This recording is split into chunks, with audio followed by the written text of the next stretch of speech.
The samurai warriors scattered like a tide of steel, each one hunting with lethal precision. Their voices rang out, demanding that he be found, no matter where he might be hiding. The command was absolute: track him down and end his life. Dozens of armored figures scoured the battlefield, their crimson eyes burning with the promise of death. They were many, and they would not stop until their blades were soaked in his blood. From within the cover of the forest, he crouched low, his body tense as a predator surrounded. His gaze swept across the relentless hunters, the truth pressing into him with suffocating weight. These warriors existed now for only one purpose: to kill him. And he knew with grim certainty, if he could not strike them down first, he would not live to see another moment. Through the trees, silent footsteps advanced, the samurai hunters spreading out like a net to ensnare their prey. Their presence filled the forest with a suffocating tension, the sound of steel brushing against armor echoing in the quiet. But it hadn't always been this way. Before the bloodshed, before the endless pursuit, his life had followed a different path. His name was Pyo Wall. He had been nothing more than a quiet, wandering man, one who lived simply, without ambition, without ever seeking the weight of destiny.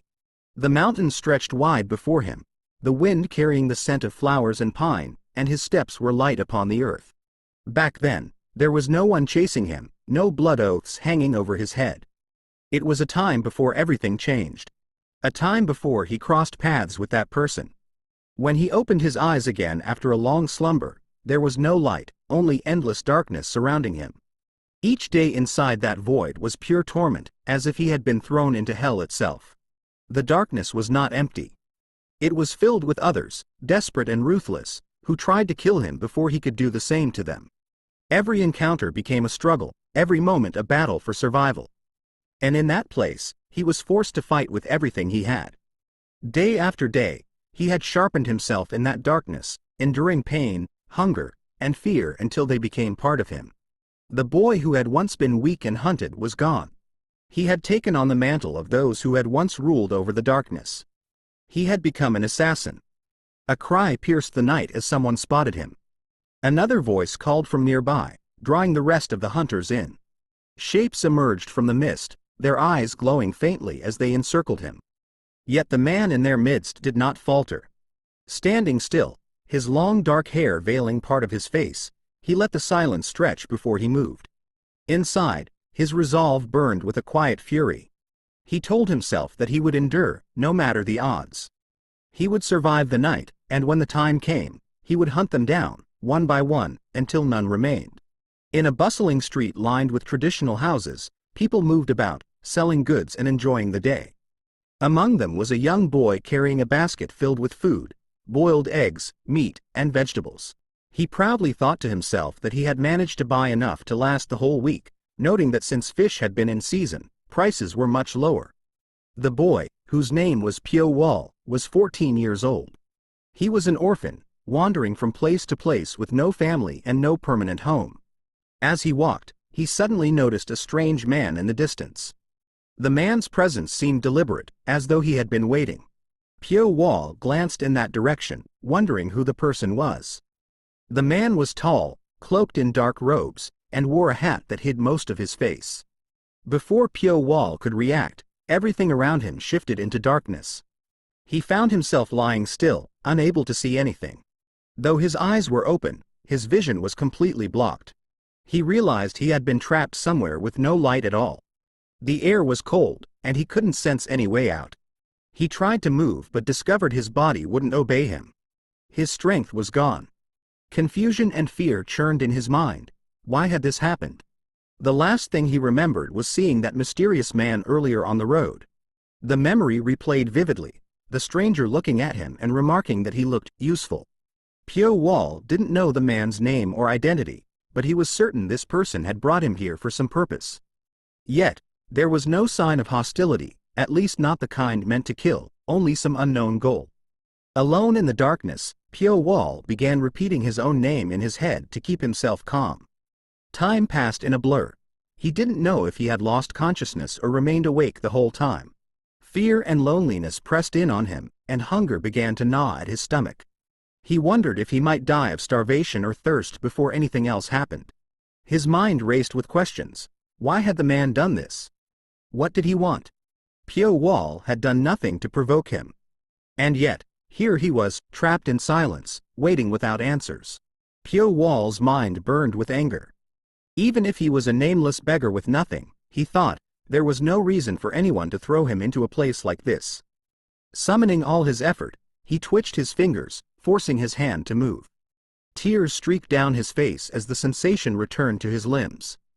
Slowly, he realized he could breathe more easily, and a spark of hope lit within him. His body's senses were coming back. A damp smell filled his nose, and the cold hardness of the ground pressed against his skin. He understood then, he was underground. Somewhere in the darkness, a faint dripping echoed. The sound of falling water made his thirst surge unbearably. He told himself he had to drink. With a guttural cry, he strained his body, dragging himself toward the sound. Each movement felt like it might tear him apart, but he kept pushing, just a little further. He fought through the pain, telling himself over and over that he had to survive. He would survive. Reaching out in the dark, his fingers brushed against rough stone.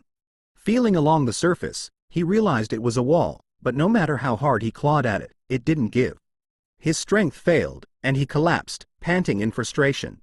Then, from the silence, he heard footsteps approaching. The sound grew nearer until a pair of legs appeared before him. He lifted his gaze, heart pounding, and asked in a strained voice, who was standing there? A boy stood before Pio Wall, his face calm yet his words sharp.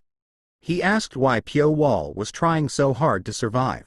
Pio Wall lay on the ground, looking up at him in silence. The boy's lips curled into a faint, mocking smile as he said it was laughable. He walked closer, his voice carrying a cold curiosity as he wondered aloud what could possibly make Pio Wall cling to life with such desperation. Then, with a sudden shift in tone, he leaned over Pio Wall and told him to give up. The boy leaned closer, his tone almost gentle as he said that if Pio Wall gave up, he would finally be at peace. Pio Wall's lips moved, his voice quiet as he asked if that would truly bring him peace. The boy seemed momentarily caught off guard. Pio Wall then made it clear, he had no intention of surrendering. Even if it meant enduring pain and hardship, he would survive. The boy scoffed, calling it a waste of strength, but Pio Wall's eyes held firm resolve. He said it would never be peace to die here without knowing who had brought him to this place. More than life itself, he refused to let his final moments pass without learning the identity of the one who had trapped him. Pio Wall's eyes sharpened with determination. He told himself that he would survive, no matter what it took. Even if he had to drag himself forward with the last of his strength, he would not die here. The voice asked if he was really going to keep trying, and he answered firmly that he would. When it questioned whether he would give up, he declared in his heart that he never would. The darkness around him seemed to deepen, but he stared ahead, resolute. Slowly, he lay back down against the cold ground, his body still but his will unshaken. Just as he had thought, no matter how hard he stared, there was nothing to be seen. Now that he was calmer, he wondered if he was imagining things, or perhaps he was truly starting to lose his mind. He suddenly sat up, shaking away the thought. He reminded himself that he had to survive. His eyes scanned the area and fell upon some moss growing on the damp wall. He remembered that moss could sometimes hold moisture, maybe even provide water. Approaching the wall, he studied it closely. He wasn't sure whether the moss was safe or poisonous, but he knew he had to try. Carefully, he brought a bit to his mouth. In the back of his mind, a voice urged him again.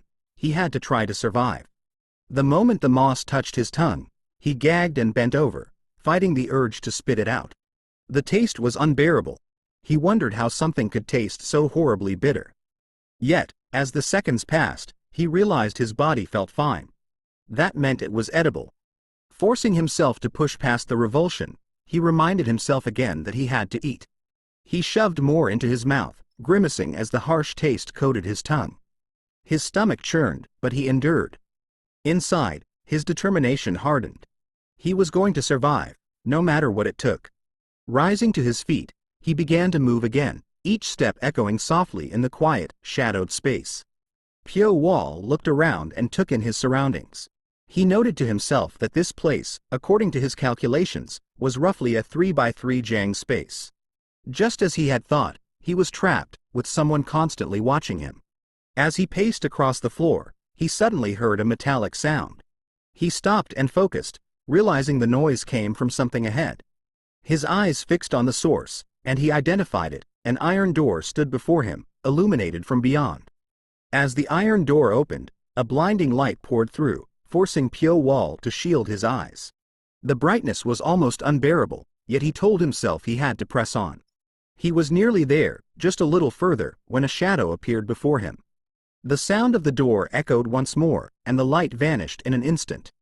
Now standing alone in darkness again, he panted heavily, catching his breath. Then, a faint sound caught his attention, and he looked upward with wary eyes. Pyo Wall caught a faint scent in the air and wondered if it was food. Looking down, he spotted a bowl placed on the ground. He sniffed the aroma more carefully, recognizing the stench of rotten fish and tea leaves, mixed with perhaps some pork that had gone bad. Despite the foul smell, he reasoned that it was at least food, likely some sort of leftover stew. But the more he observed, the more he realized it was not just one bowl. Multiple portions lay scattered around, evidence that there were others here besides himself. This meant he was not the only one trapped in this place. He concluded that 5 or more people had trapped him inside for a specific purpose. If that were the case, then it was likely they had no interest in targeting him alone. It would be inefficient to create such a large trap just for one person. Therefore, there had to be at least 5 managers in total. Pyo Wall reasoned that more than 5 people were probably in the same situation as he was. His expression hardened as a thought echoed in his mind. Just what was their true goal? He caught the scent of hot spices and pork. After a brief sniff, he realized it was Sichuan food. His body tensed for a moment, but then he relaxed. There was no need to rush, he still had plenty of time. Eating now would be better than going hungry, and at the very least, it was better than the foul smell from before. Once he had finished, his eyes sharpened again, his mind returning to the matter at hand. Time passed in confinement. Pyo Wall kept his body active, pushing himself through intense exercise routines on the cracked stone floor. It had been at least 4 months since he had been trapped in this place. Once a day, without fail, a small door would open just enough to slide in food. Each time it happened, he would rush toward it, pounding on the walls and frame in an attempt to break through, yet the door always closed before he could act. Other than providing food, his captors never spoke a single word to him. They kept him locked away in this narrow, dark space without explanation. He would sometimes shout in frustration, slamming himself against the ground, his voice echoing in the void. At first, he thought such isolation would drive him to madness, but over time, something changed. Little by little, his eyes adjusted to the darkness, allowing him to make out faint details of his surroundings. His body and mind had grown used to the pitch-black confinement, and now he could discern shapes and movements in this underground space that had once been invisible to him. Sitting in the dim silence, he began to notice movement. Countless insects crawled across the cracked stone floor, strange, considering how little light reached this place. Among them, he spotted something unsettling: long, jointed bodies skittering closer. Centipedes? He thought, their countless legs twitching in eerie unison. But then, something far larger slid into view, a smooth, glistening, scaled form coiling across the ground. His instincts screamed, and his body tensed as the realization struck. A snake. And not a small one. His breath sharpened, muscles coiling as the serpent's cold, scaly body slid around him. The snake's crimson eyes locked onto him, its tongue flicking out with a chilling hiss. Then, it suddenly bit Pyo Wall on the arm. Gritting his teeth, he fought against the crushing force, a guttural scream tearing from his throat as pain shot through his body. Summoning every ounce of strength, he gripped his arm, struggling against the agony. His breaths came ragged and uneven, pain flaring in sharp bursts. The bite still throbbed, an unnatural heat spreading from the wound. His hand trembled as he pressed against it, eyes narrowing in sudden realization. Snake venom? The agony intensified, his body convulsing as the toxin surged through his veins. A raw, primal scream escaped his lips. In the dim, suffocating dark, a bowl lowered from above, its faint shimmer catching his eye. He grabbed it with shaky hands, the cool touch a tiny comfort against his burning skin. Gasping for breath, he glared ahead, clinging to the thought, "I'm not going down here." But then, two glowing red eyes lit up the darkness, staring right at him. Pyo Wall sat on the cold, cracked ground, clutching his head as if trying to block out the world. A faint, slithering sound echoed through the darkness, and a pale serpent emerged. Pyo Wall had nearly died from the snake's venom before, but he thought some sort of change had occurred within his body during the detoxification process. Slowly, he lifted his gaze, staring at the creature without fear. He found the serpent fascinating, but wondered if it was truly because of this guy. He had heard stories of people growing stronger after surviving poison. He thought that if he could gain resistance to poison, if he could gain a weapon, then perhaps it would be worth it. With that thought, he let the snake bite his arm. The venom spread from his arm to his shoulder. Doubt crept in. Perhaps he shouldn't have done this, perhaps he should have been more cautious. His entire body felt like it was on fire. And yet, he thought it wasn't as bad as the first time he had been bitten. A snake gazes forward, its cold, unblinking eyes fixed ahead. Those eyes, crafted for darkness, are sharp and deceptive, always hunting. It moves with calculated patience, steadily drawing closer to its prey. At times, it even strikes at creatures outside its usual range, yet never with excess. Once its hunger is sated, it does not linger or waste energy chasing after what escapes. Butterflies drifted gently through the dim air, their fragile wings a stark contrast to the serpent's cold, gleaming scales. Among them sat Pyo Wall, calm and unmoving, his gaze fixed on the snake as it slowly slipped away. A faint rustling sound fills the air, brushing softly against the silence. Pyo Wall, alert, turns his head toward the source. Footsteps carry him forward, his eyes cautious yet intent. His gaze sharpens, body tensing as anticipation takes hold. Before him stands a sturdy door. His heart beats faster as realization strikes, the door has opened. Beyond the open doorway stretches a dim, cracked stone corridor. Without hesitation, Pyo Wall dashes forward, sandals striking the cold floor. He notes the distance in his mind. The next room lies 20 steps ahead. That must be why he couldn't sense the presence of others. Pausing at the threshold, he peers through with sharp, focused eyes. A faint scent drifts toward him, stirring an instinctive reaction. His breath stills, and his gaze narrows as recognition strikes. That smell. He knows it. On the cold stone floor lay a lifeless body, its presence heavy with the stench of rotting flesh. Pyo Wall recognized it instantly, the foul odor clinging to the air. He couldn't see much detail, but from the build, the person appeared to be around his age. He wondered if it was the same in the other rooms. Quickening his pace, he moved through the dim corridor. Soon, he halted before another doorway, standing still as the weight of what lay ahead settled over him. He pushes the door open, and it creaks as it moves. Stepping inside, he looks around the dark room. In the shadows, a figure is faintly visible. He stares at them, his eyes calm but serious, as silence fills the space. Pyo Wall stood in the doorway, looking straight ahead. In the room, two people sat together. He watched them for a moment, then began walking forward, his footsteps steady. Reaching another corridor, he noticed something. It was the same thing he had seen before. The woman in the room noticed Pyo Wall and called out to him, asking where he had come from. She explained that she and the man beside her were the only survivors there. Pyo Wall realized she was looking in his direction, though she couldn't actually see him in the darkness. It seemed to him that he was the only one who had fully adapted to it. He introduced himself, explaining that he had been trapped in the adjacent sector. The woman asked if he was saying there were more places like this, and Pyo Wall replied that it appeared so. She then introduced herself as Yo Wall, and the man beside her as Chianwoo. With little else to discuss, Pyo Wall told them they should leave. Confused, the woman asked where they were supposed to go.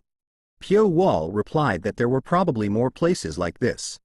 Soon, they found a large closed door. They were surprised to see it, realizing there really were others. Pyo Wall told them to follow him. Yo Wall extended her hand, telling Chianwoo to hold it since it was dark. Chianwoo accepted, and together they followed Pyo Wall. As they pushed the heavy door open, more people were revealed inside, their faces turning toward the newcomers. While Yo Wall explained the situation to them, Pyo Wall checked the surroundings. Unlike the place he had been, few here had starved to death. After noticing certain marks,